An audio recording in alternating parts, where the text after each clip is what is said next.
మిత్రులందరికీ రాళ్లబండి సాహితీ సంస్థ తరపున సాహిత్యాభివందనాలు. చిలకమర్తి లక్ష్మీ నరసింహం గారు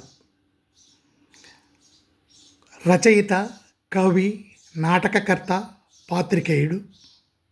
ఆయన 22 వయసులోనే గయోపాఖ్యానం అనే నాటకం రాస్తే ఆ రోజుల్లో 1,00,000 ప్రతులు అమ్ముడుపోయాయి. అటువంటి గొప్ప సంఘ సంస్కర్త వ్రాసినటువంటి పద్యాన్ని మీ ముందు ఉంచుతున్నాను. అన్నదానము గొప్ప దానమనవచ్చునే గాని అన్నంబు జాములో నరిగిపోవు. వస్త్రదానము కూడా భవ్యదానమే గాని వస్త్రమేడాదిలో చిరిగిపోవు. గృహదానమొకటి యుత్కృష్ట దానమే గాని కొంప కొన్నేండ్లలో కూలిపోవు.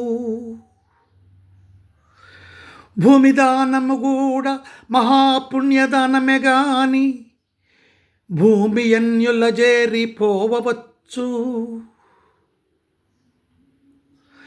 అరిగిపోక ఇంచుక చిరిగిపోక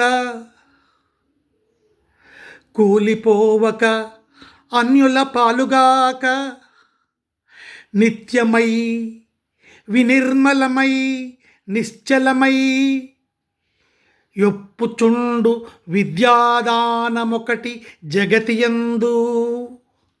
కాబట్టి విద్యాదానం కంటే గొప్పదానం లేదు అని తెలియచేసుకుంటూ నమస్సులు.